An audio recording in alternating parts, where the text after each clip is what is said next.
Hello friend, আশা করি সকলে খুব ভালো আছেন। তো আজকে যে আমাদের ভিডিও কন্টেন্ট সেটা হচ্ছে মূলত একটি অ্যাডাপ্টার এসি 220 ভোল্টের অ্যাডাপ্টার থেকে আমরা কীভাবে একটি 12 ভোল্ট বাইট করবো। তো ফ্রেন্ডস, এটা আমাদের 12 ভোল্টের একটি এসি অ্যাডাপ্টার। তো ফ্রেন্ডস, আজকে আমরা এই অ্যাডাপ্টার থেকে ডায়োড ক্যাপাসিটার ব্যবহার করে আমরা ডিসি 12 ভোল্ট বাড়ি করবো। তো ফ্রেন্ডস, কীভাবে ডায়োড টেস্ট করতে হয়, ক্যাপাসিটার টেস্ট করতে হয় এবং এর ভালো মন্দ কীভাবে বুঝবেন অ্যাডাপ্টারের, এবং সব কিছু বিস্তারিত আলোচনা করবো আজকের ভিডিওতেই। তো ফ্রেন্ডস, আপনি যদি আমাদের চ্যানেলে নতুন হয়ে থাকেন তাহলে আমাদের চ্যানেলটিকে অবশ্যই সাবস্ক্রাইব করবেন এবং পিছনে বেল বাটনটি অল করে রাখবেন। তো ফ্রেন্ডস, আর ভিডিওটি ভালো লাগলে অবশ্যই একটি লাইক করবেন। তো ফ্রেন্ডস, আমি এখন দেখাবো কীভাবে এই ডায়োডগুলো এবং ক্যাপাসিটার, অ্যাডাপ্টার অর্থাৎ ট্রান্সফর্মারটি কীভাবে চেক করবেন ভালো মন্দগুলো। তো ফ্রেন্ডস, প্রথমে আমরা মিটারটির এখানে আমরা ইন্ডিকেটরটি পুরো 0 পয়েন্টে নিয়েছি। তো ফ্রেন্ডস, এবার আমরা দেখুন এই ডায়োডগুলোকে কীভাবে টেস্ট করতে হয় সেটি আমি দেখাবো। তো ফ্রেন্ডস, ডায়োডের কিন্তু একদিকে সাদা দাগ থাকে আর একদিকে কালো দাগ। তো ফ্রেন্ডস, সাদা দাগটিকে আমরা সবসময় পজিটিভ ধরবো এবং যেদিকে কালো দাগ সেটিকে আমরা নেগেটিভ ধরবো। তো ফ্রেন্ডস, দেখুন আমরা সাদা দাগের দিকে পজিটিভটি নিয়েছি এবং কালো দাগের দিকে নেগেটিভটি। তো ফ্রেন্ডস, আমাদের ইন্ডিকেটরটি শো করেছে এবং তার উল্টো দিক দিয়ে দেখালে আমাদের ইন্ডিকেটরটি শো করতেছে না। তো ফ্রেন্ডস, আমাদের ডায়োড টেস্ট করতে হলে কিন্তু অবশ্যই এই বিষয়টি খেয়াল রাখতে হবে, আমাদের ডায়োড কিন্তু এক দিক দিয়ে শো করে আর এক দিক দিয়ে শো করে না। তো ফ্রেন্ডস, এটা কিন্তু অবশ্যই প্রতিটি ডায়োডের ক্ষেত্রেই, অর্থাৎ আপনার ডায়োডটি যদি ভালো থাকে তাহলে সেক্ষেত্রে কিন্তু অবশ্যই আপনার এক দিক দিয়ে শো করবে আর এক দিক দিয়ে শো করবে না। অর্থাৎ যে দিক দিয়ে শো করবে, তো ডায়োডের যে রেজিস্ট্যান্স আছে, যে পরিমাণে একটি ভ্যালু, তো সেই ভ্যালুটি আমাদের মিটারের মধ্যে দেখাবে। আর যে দিক দিয়ে, অর্থাৎ উল্টো দিক দিয়ে যখন আপনি করবেন তখনই আপনার ডায়োডটি কোনো শো করবে না, অর্থাৎ আমাদের ডায়োডটি ভালো আছে। তো আমরা ডায়োড, একটাই কথা হলো যে আমরা ডায়োড ভালো মন্দ কীভাবে টেস্ট করতে পারবো, অর্থাৎ আমাদের ডায়োড একদিক দিয়ে শো করবে আর একদিক দিয়ে শো করবে না, এটাই হচ্ছে আমাদের মূল কথা। তো ফ্রেন্ডস, এবার আমরা ক্যাপাসিটার। তো ফ্রেন্ডস, এই ইলেকট্রোলাইটিক ক্যাপাসিটার, তো এটা কিন্তু সবসময় এই অ্যাডাপ্টারের ভোল্টেজ বাড়ি করার ক্ষেত্রে এটাই ব্যবহার করা হয়ে থাকে। তো ফ্রেন্ডস, আপনি যখন 12 ভোল্ট বাড়ি করবেন তার মিনিমাম ডবল ভোল্টেজ ক্যাপাসিটার ব্যবহার করা বেশি ভালো, এবং 12 ভোল্টের জায়গায় আপনি 5-6 ভোল্ট এরকম, অর্থাৎ 12 ভোল্টের নিচে আপনি কোনো ইলেকট্রোলাইটিক ক্যাপাসিটার ব্যবহার করবেন না। আর আপনি যদি 30 ভোল্ট বাড়ি করেন তাহলে আপনাকে মিনিমাম 70 ভোল্টেজের একটি ক্যাপাসিটার ব্যবহার করতে হবে। তো ফ্রেন্ডস, ঠিক এরকম করেই কিন্তু আমাদের ভোল্টেজের প্রায় ডবল গুণ আমাদের ক্যাপাসিটারটি ব্যবহার করতে হয়। তো ফ্রেন্ডস, এখানে আমরা 12 ভোল্টের জায়গায় আমরা এখানে 24 ভোল্টের ক্যাপাসিটার হলে লাগাইতাম, তো আমরা 24 ভোল্ট পাওয়া যায় না। তো ফ্রেন্ডস, মাত্র 25 ভোল্ট। তো ফ্রেন্ডস, দেখুন আমরা ক্যাপাসিটারটি টেস্ট করতেছি। দেখুন আমরা পজিটিভের দিকে পজিটিভ এবং নেগেটিভের দিকে নেগেটিভ লাগাই দিয়েছি।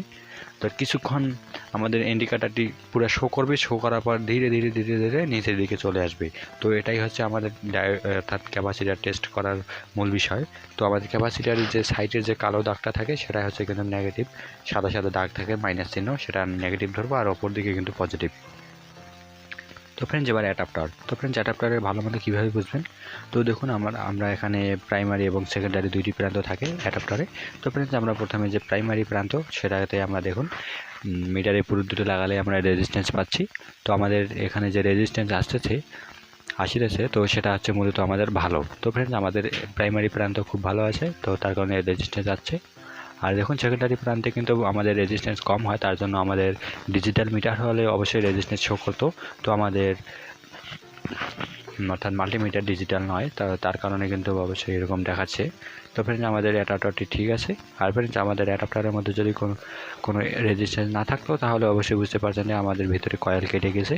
তো ফ্রেন্ডস, আমরা এবার কাজ করব ডায়োড দিয়ে। তো ফ্রেন্ডস, দেখুন আমরা ডায়োডগুলো নিয়েছি, অর্থাৎ ডায়োডের যে পজিটিভ মাথা আছে, অর্থাৎ যেদিকে দুইটি সাদা সাদা চিহ্ন দাগ আছে, তো সেই দাগ দুইটা আমরা দুইটি ডায়োডের দাগ দুইটা একসঙ্গে করে সোল্ডারিং করে নেব। তো ফ্রেন্ডস, দেখুন আমি এই সাদা সাদা চিহ্নের দিকে বাস করে দিয়ে এখানে সোল্ডারিং করে নেব ডায়োড দুইটিকে। তো ফ্রেন্ডস, অবশ্যই আপনি পুরো ভিডিওটা দেখতে থাকুন, আর পুরো ভিডিওটি ধৈর্য সহকারে দেখলে অবশ্যই কিন্তু আপনি শিখে যাবেন কীভাবে আর অ্যাডাপ্টার দিয়ে সুন্দরভাবে আপনি এই ভোল্টেজটি বাড়ি করতে পারবেন। তো ফ্রেন্ডস, এরকম করে কিন্তু অবশ্যই যে কোনো ট্রান্সফর্মার অর্থাৎ যে কোনো অ্যাডাপ্টার থেকেই এইভাবে ভোল্টেজ বাড়ি করতে হয়। আর সরাসরি কিন্তু ভোল্টেজ বাড়ি করলে আপনার এখানে দেখাবে যে অন্য মতন ভোল্টেজ বেশি আসবে, আর এটা ডিসি হয় না, সবসময় এসি ভোল্টেজে বাইর হয়। তো ফ্রেন্ডস, দেখুন আমরা পরবর্তী ডায়োড দুটো কীভাবে সোল্ডারিং করব, অর্থাৎ যেদিকে নেগেটিভ চিহ্ন, অর্থাৎ কোনো চিহ্ন নেই, সাদা চিহ্নের অপর দিকের আমরা মাথা দুইটা এবার সোল্ডারিং করে দেব। তো ফ্রেন্ডস, দেখুন অবশ্যই আমরা ভিডিওটি সুন্দরভাবে দেখানোর চেষ্টা করতেছি আপনাদেরকে।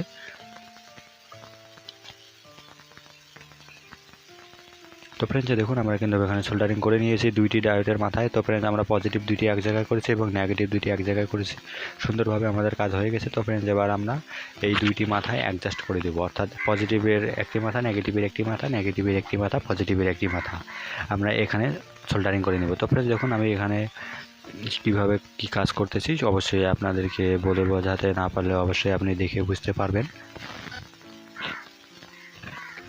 তো ফ্রেন্ডস দেখুন আমরা এখানে সোল্ডারিং করে নেব এবার আমাদের এই ডায়োডের যে মাথা দুটা। তো ফ্রেন্ডস অবশ্যই এখানে দেখা যাচ্ছে যে ভিডিওর মাধ্যমে সুন্দরভাবে আমি কিভাবে কি কাজ করতেছি। তো ফ্রেন্ডস অবশ্যই পুরো ভিডিওটি দেখতে থাকুন, আর পুরো ভিডিওটি যদি দেখেন তাহলে আপনি কিন্তু অবশ্যই শিখে যাবেন কিভাবে এই অ্যাডাপ্টার থেকে ভোল্টেজ বের করতে হয়। তো ফ্রেন্ডস দেখুন আমরা কিন্তু এখানে সোল্ডারিং করে নিয়েছি অবশ্যই। তো দেখা যাচ্ছে যে এখানে আমরা সুন্দরভাবে সোল্ডারিং করেছি। তো ফ্রেন্ডস আপনি যদি চান ডায়োডের টার্মিনালগুলো কেটে ছোটো করে দিতে তাহলে ছোটো করে দিতে পারবেন, অবশ্যই বড় করে রাখলেও কোনো সমস্যা নেই।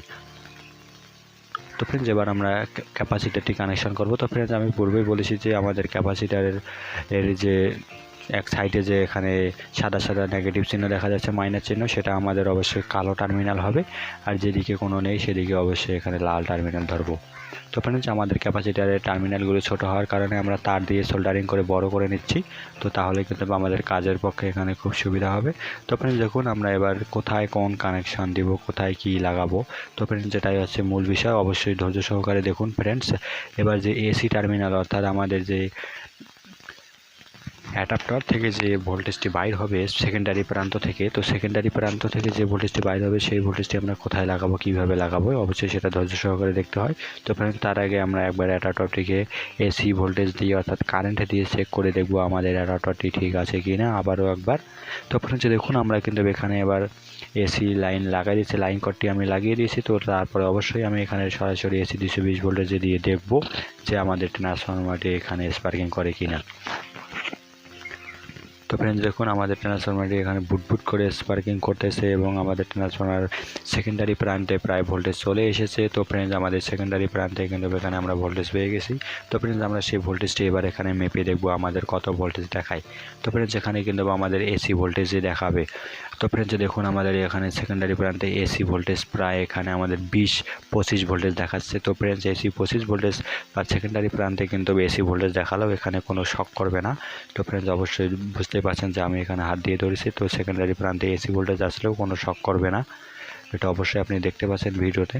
তো ফ্রেন্ডস দেখুন আমাদের এখানে 25 ভোল্টেজ দেখাচ্ছে, আর আপনি যদি মাস টার্মিনালে লাগাই দেন অর্থাৎ হলুদ কালারের তারটিতে লাগাই দেন তাহলে কিন্তু তার অর্ধেক দেখাবে, এখানে প্রায় আমাদের 12.5 ভোল্টেজ দেখাচ্ছে অর্থাৎ 12 ভোল্টেজ। তো ফ্রেন্ডস দেখুন আমাদের এখানে মাঝের টার্মিনালে কিন্তু 12 ভোল্টেজ এবং ফার্স্ট টু লাস্ট টার্মিনালে কিন্তু 25 ভোল্টেজ। তো ফ্রেন্ডস এবার যে কানেকশনটি করবো সেটা দেখুন। তো ফ্রেন্ডস আমরা গ্রিন যে দুই কালার, সবুজ এসি দুই কালারের যে দুইটি টার্মিনাল তার দুইটা আমরা কিন্তু এই ডায়োডের যে কোণাগুলো করে নিয়েছি আমরা, তো সেই পজিটিভ নেগেটিভের এক জায়গায় দিব এখানে।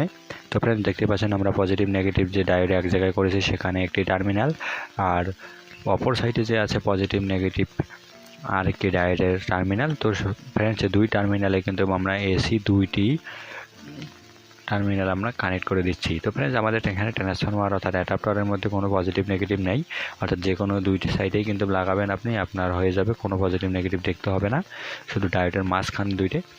তো ফ্রেন্ডস অবশ্যই এখানে সুন্দরভাবে হয়ে গেছে আমাদের কানেকশন। তো আমরা পজিটিভ যে ডায়োডের যে পজিটিভ চিহ্নগুলো আর নেগেটিভ চিহ্ন, তো আমরা যে ডায়োডের সাদা সাদা চিহ্ন দুই পাশে আমরা অ্যাডজাস্ট করেছি সেই পাশে আমরা পজিটিভটি দিব, আর যেই পাশে কালো কালো দুইটা আমরা অ্যাডজাস্ট করেছি সেই পাশে আমরা নেগেটিভটি দিব। তো ফ্রেন্ডস দেখুন আমরা এখানে দিয়ে দিচ্ছি আমাদের ক্যাপাসিটার। তো ফ্রেন্ডস ক্যাপাসিটার এখানে ব্যবহার করতে হয় কেন, সেটি অবশ্যই আমাদের ফিল্টারিংয়ের জন্য। তো ফ্রেন্ডস এখানে কিন্তু অবশ্যই এসি ভোল্টেজে আসবে।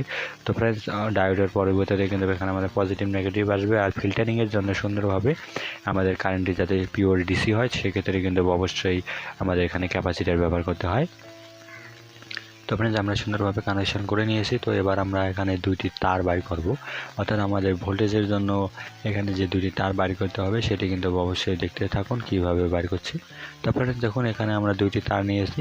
তো ডায়োডের যে অর্থাৎ ক্যাপাসিটারের পজিটিভ টার্মিনালে আমরা একটি তার পজিটিভ সোল্ডারিং করে নেব, আর নেগেটিভ টার্মিনালে আমরা ঠিক আরেকটি নেগেটিভ তার সোল্ডারিং করে নেব। তো ফ্রেন্ডস আমরা ক্যাপাসিটার যেই টার্মিনালে কানেক্ট করেছি সে জায়গায় কিন্তু আমরা এখানে পজিটিভ এবং নেগেটিভ কানেক্ট করে নেব।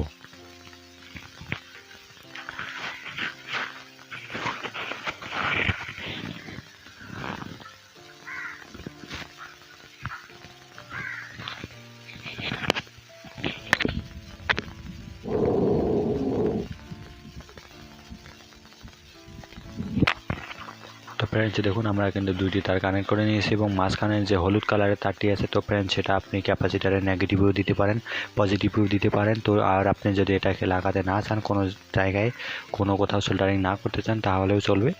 তো ফ্রেন্ডস আমাদের মেন ভোল্টেজ আছে কিন্তু আমাদের দুইটি টার্মিনাল, এই দুইটি টার্মিনালে আমরা নেব, আর হলুদ কালারের টার্মিনালটি আমরা কোনো কাজে ব্যবহার করব না। তো ফ্রেন্ডস দেখতে পাচ্ছেন আমাদের এখানে ভোল্টেজ চলে এসেছে সুন্দরভাবে, আর খুব বড় স্পার্কিং করছে। তো ফ্রেন্ডস এখানে আপনি হাত দিয়ে নাড়লেও আপনার কোনো শর্ট করবে না, এবং আমরা দেখতে পাচ্ছি আমাদের ডায়োড এবং ক্যাপাসিটার কোনো গরম হচ্ছে না, অর্থাৎ আমাদের কানেকশন সুন্দরভাবে সেটিং হয়েছে। তো ফ্রেন্ডস আপনার কানেকশন যদি ভুল হয়ে থাকে তাহলে কিন্তু কিছু সময়ের মধ্যে আপনার যে ক্যাপাসিটারটি আছে সেটা ব্লাস্ট করবে, আর যদি আপনার ডায়োডগুলো উল্টাউল্টি করে লাগাই ফেলেন তাহলে ডায়োডগুলো পুরো গরম হয়ে নষ্ট হয়ে যাবে। তো ফ্রেন্ডস দেখুন আমরা এবার এখানে ভোল্টেজ চেক করব। তো ফ্রেন্ডস দেখুন আমাদের এখানে ভোল্টেজ প্রায় বেশি দেখাচ্ছে, অর্থাৎ আমরা এখানে 50-এ দিয়ে আমাদের 40 ভোল্টেজের মতো দেখাচ্ছে। তো ফ্রেন্ডস যদিও 40 ভোল্টেজ দেখাচ্ছে, 40 ভোল্টেজ, তো আমাদের এখানে 40 ভোল্টেজ না, তো আমাদের এখানে মেন 12 ভোল্টেজই থাকবে। তো ফ্রেন্ডস এখানে অবশ্যই হয়তো ক্যাপাসিটারের আমাদের মিটারের কারণে এরকম দেখাচ্ছে। তো ফ্রেন্ডস ডিজিটাল মিটার হলে অবশ্যই আপনাদেরকে আমি সুন্দরভাবে দেখাইতাম। তো ফ্রেন্ডস দেখুন আমাদের এখানে প্রায় ভোল্টেজও আসতেছে। তো ফ্রেন্ডস আমাদের কাজটি কিন্তু সুন্দরভাবে হয়েছে আমাদের ট্রান্সফরমার। তো ফ্রেন্ডস যেভাবে যে কোনো ট্রান্সফরমারের ভোল্টেজ আপনি বাইর করতে পারবেন। তো ফ্রেন্ডস ভিডিওটি ভালো লাগলে লাইক করবেন এবং আমাদের চ্যানেলে নতুন হয়ে থাকলে চ্যানেলটিকে সাবস্ক্রাইব করবেন। তো ফ্রেন্ডস ধন্যবাদ।